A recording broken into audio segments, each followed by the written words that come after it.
धरती में अगर हम लोगों को एक नए उलगुलान की तैयारी करनी है, अगर नए क्रांति की तैयारी करनी है, तो इस आंदोलन को आगे बढ़ाना होगा।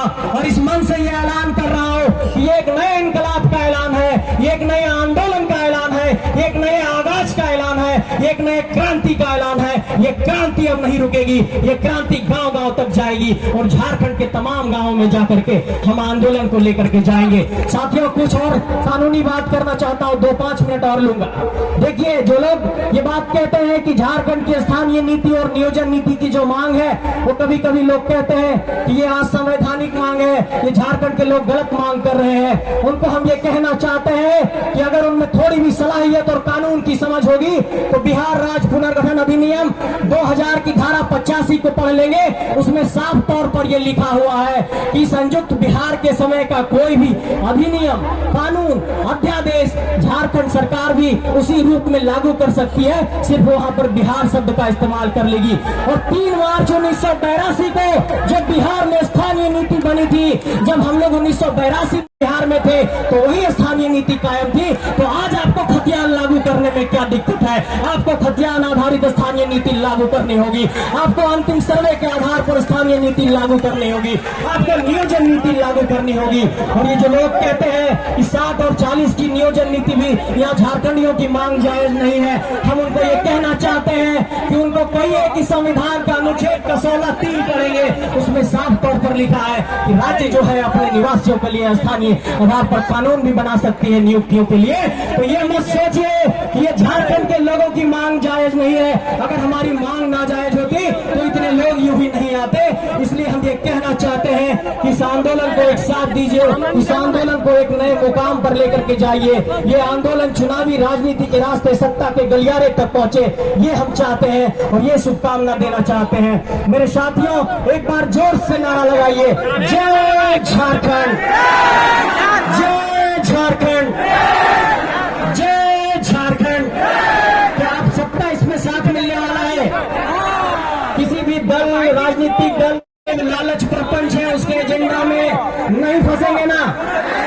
संकल्प ले रहे हैं, विनोद बाबू की कसम है, झूठ नहीं बोलिएगा। संकल्प लीजिए, इस धरती को एक नया आगाज देना है और ये संगठन अब बन गया है। ये संगठन कोने कोने में जाएगा और झारखंड को एक नए रंग में रखेगा। आप सबको बहुत बहुत धन्यवाद, बहुत बहुत आभार, सबको प्रणाम, बहुत बहुत नमस्कार।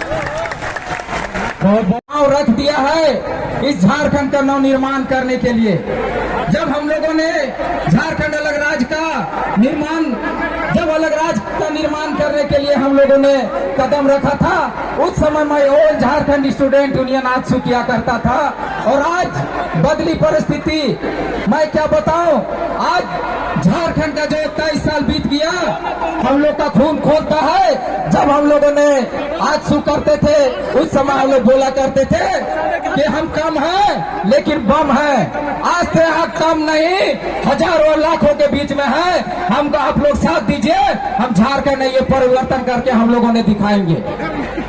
आज इस बात का गवाह है पूरे देश विदेश में इस बलियापुर और हमारे झारखंडी भाषा खतियान संघर्ष समिति का जो हमारे प्रतिनिधि हैं, इस कमेटी के लोग जो पदधारी बनेंगे, एक मजबूती से हमारे झारखंड के निर्माण की ओर आगे बढ़ेंगे। और मैं इसी बलियापुर से आप लोग को भी सौगंध खाऊं कि जब तक स्थानीय नीति नहीं होगा, मैं आप लोग का साथ दूंगा, चाहे इसके लिए किसी का कुर्बानी लेना पड़े, चाहे कुर्बानी देना पड़े। हम लोगों ने जब लड़ाई लड़ा था तो इसलिए लड़ा था कि हमारे बाल बच्चों का भविष्य सुधारेगा। लेकिन जितने भी सरकार आई, सभी ने लूटने का काम किया। आज हम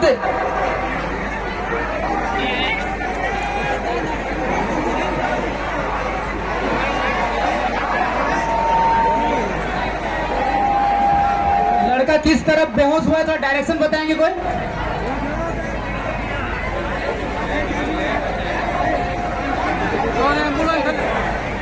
आज झारखंड में जो परिस्थिति है, आज जो भी यहाँ पे बैठे हैं, चाहे मंत्री हैं, चाहे विधायक हैं, मैं 2007 में विधायक और मंत्री के विरोध में राज्यपाल के प्रदर्शन किया था। उस समय ही बोला था कि झारखंड में इतना लूट खसोट हो रहा है, सभी मंत्री को जेल भेजना चाहिए, और मैंने सीबीआई जांच का मांग किया था। उस समय यही सुदेश महतो हमें 2000 में जेल भेजने का काम किया और 25-26 केस लगवा के मुझे सीसीए लगवाने का काम किया था। मैं आज भी जिंदा हूँ और मेरी किडनी खराब हो गई 2008 में, और मैं 2008 में 2 साल में भेलोर में रहा और किडनी ट्रांसप्लांट करके आया, और आज भी आपके साथ हूँ और खुला चुनौती देता हूँ। आज भी वही दीपक महतो है और रांची को, मैं पूरा झारखंड को जलाने का हिम्मत रखता हूँ। मैं जब भी झारखंड के रांची में उतरता था तो सब अफसर बोलते थे कि दीपक महतो है, भागो नहीं तो सबको मार के फेंक देगा। आज वही दीपक महतो फिर से मैं टाइगर जयराम महतो के साथ काम कर रहा हूँ, मैं इनका नेतृत्व में काम कर रहा हूँ। मैं बता देना चाहता हूँ उन सभी अफसरों और मुख्यमंत्रियों को, मेरे जैसे बहुत से लोग आपके साथ हैं, आप घबराइए नहीं। अगर में कुछ होता है तो उससे पहले दीपक महतो का जान जाएगा, उसके बाद टाइगर जयराम महतो का जाएगा। हम लोगों ने एसपी हो, डीएसपी हो, मुख्यमंत्री हो, मैं अपने हाथ से सबको बोल दिया हूँ। उस समय डीसी थे मुख्य सचिव हमारे सुखदेव सिंह, उनको भी मैं बता दिया था। जो डीजीपी से रिटायर हुए हमारे नीरज सिन्हा जी, उन लोगों ने भी हम लोग को बोला था, उन लोगों ने पकड़ा। और उसके बाद आज की स्थिति देखिए, आज झारखंड के तमाम नौजवान, महिलाएं, बुजुर्ग सभी बदलाव की ओर है। तो बदलाव कब होगा? जब आप टाइगर जयराम महतो जी को बनाइएगा। अब 81 विधानसभा की तैयारी कीजिए। हम लोग जैसे भी लोग आएंगे, ये मत सोचिए कि हम लोग बूढ़ा हो गए हैं। आज भी आपसे ज्यादा चलने की हिम्मत हम लोग में है। मेरे जैसे बहुत लोग आएंगे और हम लोग काम करने के लिए तैयार रहेंगे।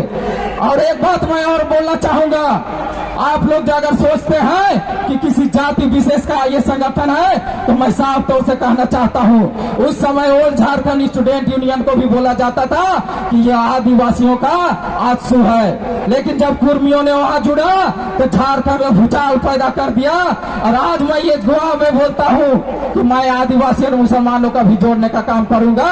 झारखंडी भाषा खतियान संघर्ष समिति पूरे गांव गांव पंचायत तक ले जाऊंगा। इसके लिए जो भी कुर्बानी देना पड़े। और मैं इस मंच से हेमंत जी को बताना चाहता हूँ कि हम लोग आज भी जिंदा है। हेमंत जी, आपके पिताजी बोला करते थे कि रांची का हीरो दीपक महतो को बुलाओ, नहीं तो साला घुसने नहीं देगा। आज मैं फिर से कहना चाहता हूँ हेमंत जी, आप सुधर जाओ, नहीं तो इतना बम चलाएंगे कि झारखंड का थर्रा थर्रा कांप उठेगा। अगर मेरे बाल बच्चों को खुशी नहीं मिला तो हम लोग बर्बाद करने के लिए भी उतर जाएंगे, चाहे इसके जो भी करना पड़े हम लोग को। मैं ज्यादा कुछ नहीं बोलूंगा, क्योंकि आज इतने धूप में हमारे माता भाई बहन लोग आए थे और हम लोग इन्हीं लोगों के लिए हम लोग लड़ाई लड़ा था कि अलग राज होगा और हम लोग को रोजगार मिलेगा। लेकिन आज हम लोग बर्बाद हो गए। आज नई पीढ़ी को तुम बर्बाद कर रहे हो। अब नई पीढ़ी बर्बाद नहीं होगा। अब हेमंत तुम्हारा कुर्सी जाएगा यहाँ से, चाहे जिसकी भी सरकार होगी सबका कुर्सी यहाँ से जाएगा। अब यहाँ टाइगर जयराम जैसे लोग बैठेंगे और झारखंड का विकास और झारखंड का नवनिर्माण करेंगे। मैं इतना ही कहकर अपना वक्तव्य समाप्त करता हूँ। जय झारखंड, जय भारत।